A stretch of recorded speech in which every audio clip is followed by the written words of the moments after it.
Hi everyone, welcome to RMSM Studio, where I share my ARE journey and give you tips and tricks that I've learned along the way. In today's video, we're going to talk about taking a break from the exam. So first let's get into some reasons why people will stop taking the ARE exams. It can be multiple issues, it can be financial issues. The exams themselves can be pretty expensive at around $235 per exam, and you do have to pay for each retake, and the exams themselves have about a 50% pass rate. So if you're expecting to fail about half of your exams when you're already spending over $1,000 just to take them the first time, that can be pretty daunting. Another reason why people stop taking the exam is due to the work-study balance. I normally recommend that people study for around 100 hours per exam, and that can be very challenging to do when you're also working 40 hours a week. You're fully dedicated to your job, and trying to make sure that you stay on point or on task with your job while also getting all your study hours in can be a very harrowing process, and it takes a lot of commitment. So a lot of people, especially when projects get very busy or very hectic, can drop off hoping to get back on the saddle, and then they never do. So that can definitely be a reason why people stop taking the AREs. Also, family obligations can play a big part. Maybe a family member falls sick, or you have a new member of your family joining in, or you get married, and those kinds of things can really take time away from your studying.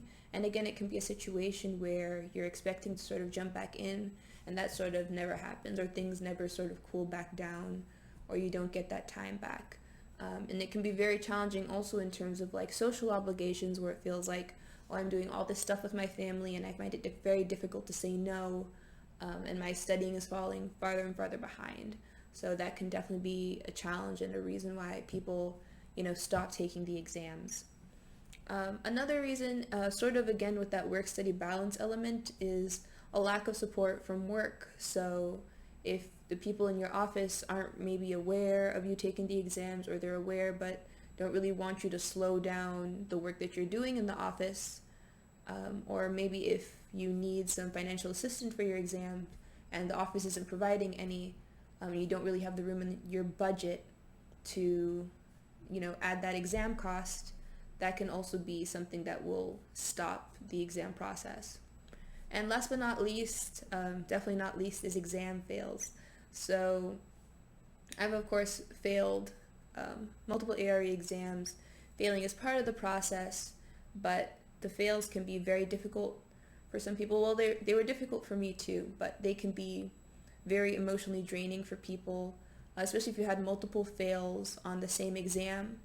So I think I failed CE once, and I failed PDD once, and those fails can really drain on you. I know people who have failed, especially the technical exam, several times, and it's really demotivating, and it really makes people want to stop, and sometimes they do take a break, maybe for a year, maybe for a couple of months, and that break just sort of continues, or they just get stuck on one exam and many years pass and they never really get back into it. So the exam fails can be a huge obstacle for people. So let's talk about ways that you can sort of get back into the exam process after a long break. So first, I would recommend that you work on building your support system, both at work and within your family or social life. It's very important for people within your network or within your social circle to know exactly sort of what's going on. You don't have to give them the details of every single exam that you're taking or your exam dates, but they need to know that you're studying, that you're committed to the process, and that you won't be as available as before for studying. So with my work, I definitely let them know as I joined sort of every project that I was studying for the exams, and they also knew that I wouldn't really be available in the evenings for like overtime work or anything like that, because I was spending almost all of my evenings doing studying of some kind. So I had my own sort of study schedule, and once you set your study schedule up, it's a lot easier for people to respect it and respect your time. And you should discuss your plans with your family as well, just so they know that you won't be as available for maybe social events or parties or some of those other obligations, and so that you can spend as much time as possible and also not maybe feel as guilty about saying no because you've sort of informed people already.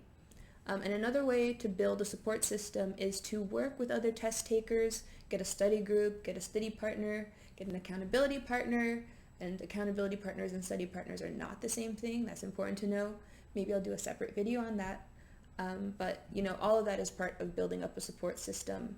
I had a study group for several exams, I think maybe 4 exams, and they were really instrumental for me in terms of having a consistent community of people to talk to about what I was going through in the exams and studying together, and that was super helpful. Number 2 is to recognize your weaknesses and maybe look for coaching in them, or additional online courses, especially for people who took a break because of exam fails, and maybe they repeatedly failed the same exam. Maybe you take that sort of time and energy and invest in exactly what your weaknesses are. Often you'll sort of know which topics. For some people it can be electrical systems, for some people it can be HVAC, for some people it can be the construction and evaluation process. So really look at your weaknesses and identify which ARE prep resources can help you battle that. Maybe look for coaching. There's multiple coaches out there. There's coaching programs such as the ARE Bootcamp, and different online courses out there. There's also stuff specifically for technical topics. For example, if you know that you're bad at structures, you can actually just go online and look for structures courses to take. So it's really about sort of taking your knowledge into your own hands and addressing your weaknesses like head on.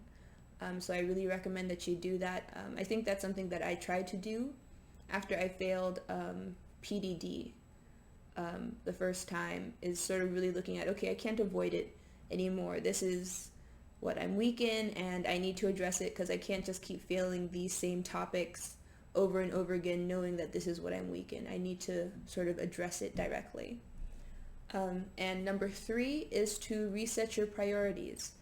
And I feel like a lot of people struggle with this. This is definitely something I struggled with when I was first taking the exam. I was doing a lot of sort of volunteer work with different architecture associations, different diversity and inclusion initiatives, and because I was putting all my time in that, I did not have as much time as I needed to study. I think somewhere between tests 1 and 2, I did a list and I realized I was volunteering with about 7 different organizations.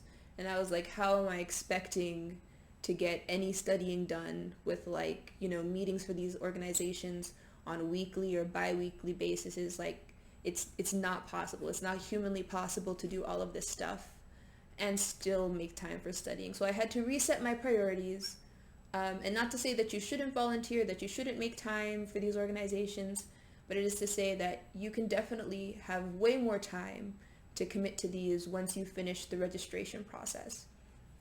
And the way I also look at it is that you can't fill from an empty cup. And that sort of means that if you're spending half your time doing the organizations, half your time studying, neither of these are getting your full time and attention. It means that you're going to the organizational meetings, but you're not prepared because the time you would have spent preparing, you're spending studying. And the time you could have spent studying, you were at the meeting. So you're not really giving either your full attention. So really taking the time to pay full attention to the exams can be very helpful in, just sort of getting the process over with so you can move on to your other interests and really do work that you sort of care about and you're committed to. So resetting your priorities can definitely make a big change in terms of that. Number 4, we have giving yourself enough time to study. After you take a break, you need to make sure that you have a concrete plan in place and really sort of set your study schedule up, and you might need to start from scratch. I know you might have maybe had an exam fail before and you feel like you've looked at all this material already, you've already read the textbooks and all of that, but again, we talked earlier about identifying your weaknesses, maybe the textbooks you were reading were not the ones you should have been focusing on to tackle your specific weakness. So really make that study plan structured for what you need in order to move forward with your exams. And don't be afraid to start from scratch. It can be very difficult to admit, what we don't know, but the only way forward is through that obstacle. You can't avoid it. If you're weak in HVAC systems, you're not going to get through the ARE process by just pretending you're not weak in HVAC systems. The exams don't work that way. So those are my methods for, getting back in the saddle after taking an extended break from the AREs. I hope this was helpful for you. If you guys have any comments or questions, feel free to leave them in the comments, and wish you guys the best and happy studying.